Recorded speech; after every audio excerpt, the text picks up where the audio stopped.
que la Russie devienne une grande puissance européenne. Ils le savent depuis très longtemps, si on regarde les écrits de Mackinder, de Spykman, qui sont des géopolitologues du XXe siècle, et ou la doctrine Wolfowitz de la fin du XXe siècle, on voit très bien que les Américains ont peur d'un grand concurrent. Ils ont peur d'un grand concurrent. La Russie est un pays énorme, extrêmement riche, plus d'une centaine de millions d'habitants. Ils ont peur qu'avec la richesse naturelle russe, l'étendue, plus le savoir-faire d'Europe de l'Ouest, eh bien, l'Europe se suffirait à elle-même. Nous n'aurions plus besoin de bases américaines en Europe. Nous n'aurons plus besoin de technologies américaines en Europe. Nous serions autosuffisants. C'est la grande crainte des États-Unis. C'est ce qu'ils ont exprimé dans ces différentes doctrines, qu'ils aient raison ou tort. C'est leur grande crainte. Donc du coup, en transformant l'Ukraine en zone chaude, en zone de guerre avec la Russie, ils font tout pour éloigner la Russie d'une perspective européenne, non pas au sens Union européenne, mais au sens de rapprochement, parce que nous avons en commun une civilisation, une culture, de l'histoire. Les Américains, ils ont peur de ça, donc du coup, ils ont tout fait pour transformer l'Ukraine en, vraiment, on va dire, plus que pour la gratter, en zone de conflit avec les États-Unis. Et nous, Européens, bêtement, avons suivi les Américains. On a pourtant piloté les accords de Minsk avec les Allemands. Oui, mais on n'a rien fait pour. Vous avez tout à fait raison de souligner que la France et l'Allemagne étaient co-signataires, et c'était et c'était très bon. Mais la France n'a rien fait. Où était la pression de Hollande, du président Macron, sur Kiev pour mettre en place ces accords de Minsk? Combien de fois est-ce qu'on a entendu Emmanuel Macron taper du poing sur la table, aller à Kiev en disant, bon, maintenant, vous allez appliquer les accords de Minsk. Je rappelle que dans les accords de Minsk, qui étaient co-signés également par les Russes, le Donbass restait en Ukraine. Les régions restaient autonomes au sein de l'Ukraine. Il fallait revoir la Constitution. Il y avait un certain nombre de mesures. Il n'y en avait pas 15 000 non plus. Où était la pression de la France et de l'Allemagne pour obliger l'Ukraine à se plier à ces accords de paix? Nous avons, en suivant les Américains qui voulaient la guerre, qui voulaient éloigner la Russie, nous sommes rentrés dans ces mécanismes de guerre. Nous qui disions, on nous apprenait à l'école, l'Europe c'est la paix, l'Europe c'est la paix. On a été absents du processus de paix. On a laissé les Américains prendre le dessus. Et maintenant, nous, Français, sommes entraînés dans une guerre où nous aurions dû, en tant que grande nation européenne, être un vecteur de paix. Nous connaissions très bien Moscou, nous connaissions très bien Kiev, nous étions de toutes les nations européennes une des seules qui était la plus légitime pour trouver un dialogue, un discours entre Moscou et Kiev. C'était impossible qu'on n'y soit pas arrivé si ce n'est qu'on a suivi les Américains et on n'a pas voulu. Voilà notre tort, presque notre crime dans cette situation. C'est le seul objectif de cette guerre de Russie et d'Ukraine, c'est d'éloigner la Russie de l'Europe. Est-ce que ça ne relève pas non plus de la folie d'un homme ou des objectifs sont purement économiques, peut-être géopolitiques, militaires, civilisationnels, que sais-je? Si on regarde vraiment, on suit la doctrine américaine, étrangère depuis plus de 100 ans, elle veut clairement éloigner la Russie. Elle veut affaiblir, pas parce que ce sont des Russes, mais parce que c'est une puissance. Ils ont la même logique avec la Chine. Ils ne veulent pas de concurrents. Vous voyez, les États-Unis, eux, ils ont érigé un modèle international, global. Ils ne veulent pas de concurrents qu'ils dominent. Ils sont le centre du monde économique aujourd'hui. Ils sont encore avec la Chine, ça se joue au coude à coude, mais la première puissance mondiale. Ils ne veulent pas de concurrents. Si vous avez la Russie qui devient une grande puissance européenne intégrée avec le savoir-faire industriel allemand et français que nous sommes en train de perdre mais que nous avions, eh bien les Américains s'affaibliraient, ils le savent et c'est dans leur doctrine, c'est même pas quelque chose qui cache, ça ne tient pas, ça ne relève pas du tout de la conspiration. Ils ne veulent pas de concurrents. Et ce serait la Mongolie qui serait la plus grande puissance en devenir. Eh bien, les Américains auraient la même attitude envers un État. Et on le voit à chaque fois qu'un État ne rentre pas dans la logique américaine, dans la philosophie atlantiste, elle a une guerre. La Yougoslavie ne voulait pas rentrer dans l'Union européenne, elle n'était pas non plus dans l'Union soviétique. Elle a une guerre parce que du coup les Américains n'arrivaient pas à faire entrer ni dans l'Union européenne ni dans l'OTAN, dans le camp atlantiste. L'Irak, Saddam Hussein, à partir du moment où il a commencé à parler d'échange de pétrole en euros et non plus en dollars, ce qui tuerait le pétrodollar, donc qui est une des grandes forces, un des piliers de l'économie américaine, eh bien, il a eu une guerre. Kadhafi a une guerre à partir du moment où il a commencé à parler d'une monnaie unique pour l'Afrique. Ce ne sont pas des conspirations, c'est la réalité. C'est la réalité. Même si, quelques mois auparavant, un Milosevic, un Saddam Hussein, un Kadhafi étaient sur le perron de l'Élysée, étaient invités en grande pompe dans des réunions avec Barack Obama ou d'autres chefs d'État. Et les Américains font ça, sauf que attaquer la Russie frontalement n'est pas possible, parce que la Russie est une puissance nucléaire. Donc on fait une guerre de proximité en Ukraine. Les Américains et les atlantistes avaient déjà commencé ça. En Géorgie, ils l'ont fait dans différents États. En Kyrgyzstan également, les fameuses révolutions de couleur, révolution de la rose, révolution de orange. Il fallait à tout prix affaiblir la Russie. Je vais vous citer un autre penseur américain qui est Zbigniew Brzezinski, qui lui, il dit dans son livre Le Grand Échiquier, qui est vraiment un livre à lire si on veut comprendre la politique étrangère américaine, il dit sans l'Ukraine, la Russie ne perd son empire, ne peut pas être un empire eurasiatique. Eurasiatique, c'est vraiment l'Europe et l'Asie ensemble.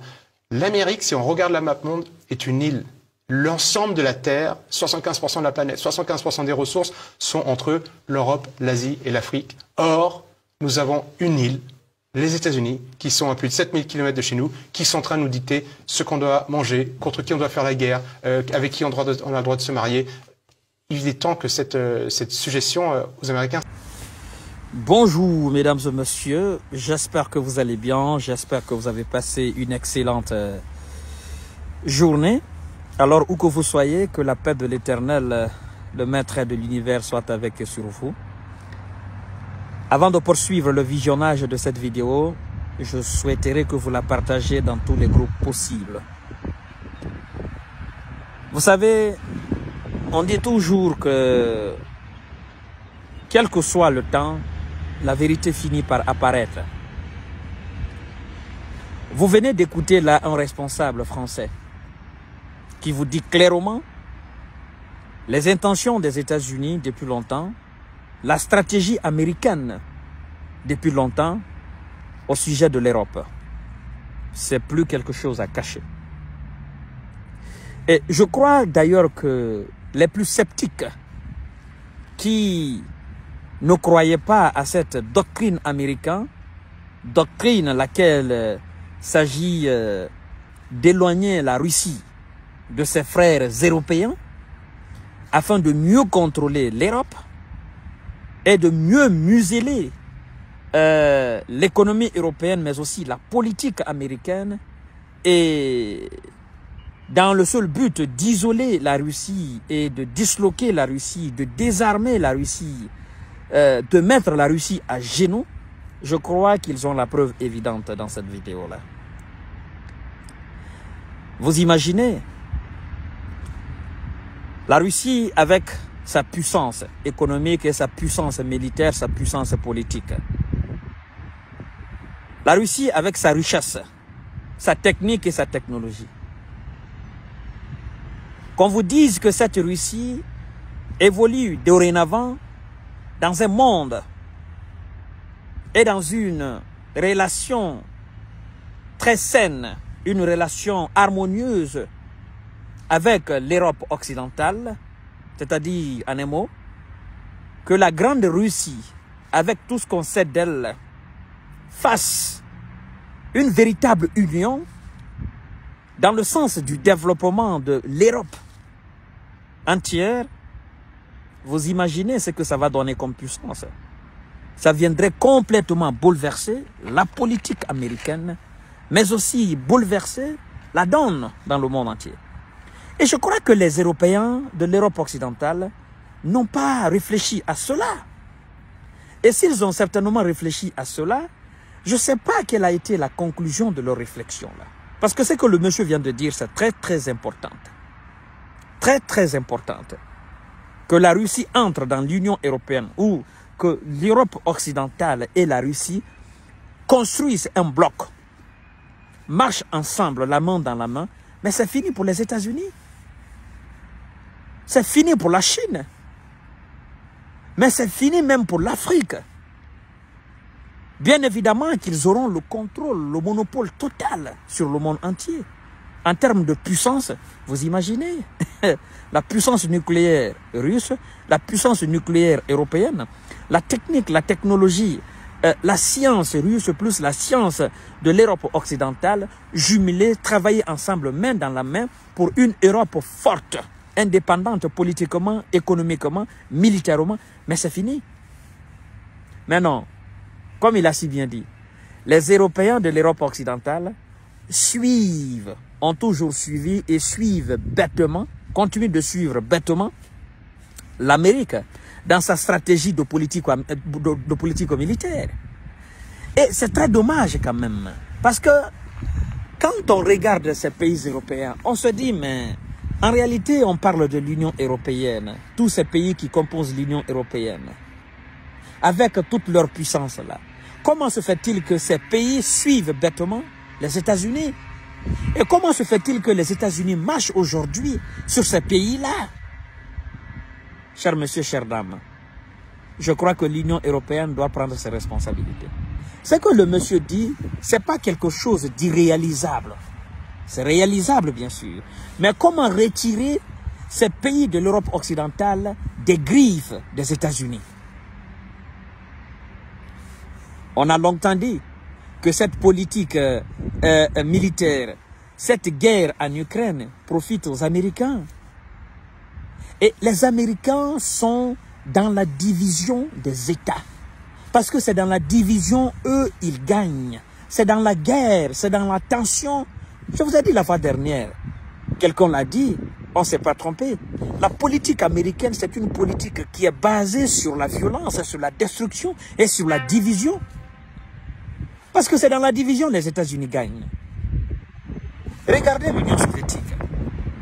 Il y a beaucoup de pays aujourd'hui qu'on appelle des pays indépendants souverains. Ces pays étaient évidemment, ils faisaient partie intégrante de l'Union soviétique.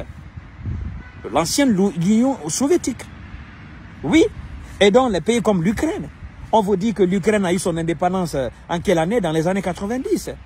C'est-à-dire que la Guinée, les pays africains, la Côte d'Ivoire, en termes d'indépendance, sont plus vieux que l'Ukraine. Parce que nous autres, nous avons eu notre indépendance en 58. Les autres pays d'Afrique ont eu leur indépendance dans les années 60. Vous comprenez un peu la structure de l'Ukraine. Et je crois que la vérité commence à jaillir. On commence à mettre en nul la politique américaine. Il faut que l'Europe se réveille. L'Europe doit se réveiller. Parce que cette guerre en Ukraine-là, la guerre n'est pas encore prête à prendre fin. Vous voyez, chers messieurs, chères dames, on comprend mieux pourquoi les Américains ne veulent pas que la guerre s'arrête. On comprend mieux pourquoi ils investissent dans la fourniture de l'armement aux côtés des Ukrainiens. On comprend mieux pourquoi ils veulent d'ailleurs entrer dans la formation des pilotes ukrainiens. L'autre fois, j'ai entendu qu'il y a 2 pilotes ukrainiens qui sont allés aux États-Unis, qui ont atterri sur le sol américain, qui sont quelque part là-bas, je ne sais pas si c'est Los Angeles ou Texas, quelque part là-bas, qui sont en train d'être formés aux avions de chasse, avions de guerre américains. L'Amérique ne veut pas que cette guerre s'arrête. Parce que l'Amérique ne veut pas que la guerre quitte sur le sol européen. Parce que l'Amérique sait tout naturellement qu'en continuant la guerre sur le sol européen, ça va affaiblir l'économie américaine, ça va affaiblir l'économie européenne et c'est bon pour l'économie américaine. Ça va mettre à genoux l'Europe. Et l'Europe n'aura plus de voix. Dans ce monde-là, l'Europe n'aura plus d'influence. C'est cela la politique américaine. Et les Européens doivent se réveiller maintenant. Les Européens doivent comprendre que la Russie n'est pas leur ennemi et que leur ennemi véritable, ce sont des Américains. Combien voulez-vous que c'est réfléchi, c'est-à-dire ces députés et ces quelques personnes qui ont compris la politique américaine, combien de temps voulez-vous qu'ils passent à vous expliquer cela? Chef d'État américain, chef d'État européen. Monsieur Macron, mais qu'est-ce que vous gagnez dans cette politique américaine? Hein? Le chancelier allemand. Qu'est-ce que vous gagnez dans cette politique américaine? Qu'est-ce que vous gagnez dans cette guerre-là, cher monsieur? Je crois que l'Europe finira par comprendre que, en réalité, son ennemi n'est pas la Russie. Surtout d'ailleurs la France. Parce qu'il faut expliquer aux enfants qui n'ont pas lu l'histoire, qui n'ont pas appris que c'est grâce à la Russie, bien sûr, c'est grâce à la Russie et son armée rouge que la France ne parle pas aujourd'hui l'allemand sur son territoire. Et bien sûr, c'est grâce à la Russie et son armée rouge que l'Europe n'est pas devenue une Europe allemande. Cher monsieur, ça va se savoir. Abonnez-vous sur cette page de Genève Fama. Activez la cloche de notification pour rater les vidéos de Fama Quentin. Je vous aime, je vous adore. À tout à l'heure pour une prochaine émission. Il faut que nous continuions ce travail-là, c'est très important. Les Américains on va mettre à nu leur politique destructrice, leur politique de division, leur politique de haine, leur politique machiavélique pour essayer de renflouer leur caisse. À bas la violence dans le monde. À bas la politique américaine. Eh oui, la politique américaine basée sur la violence. Vive la paix dans le monde. Ça va se savoir, cher monsieur. À tout à l'heure. Merci beaucoup.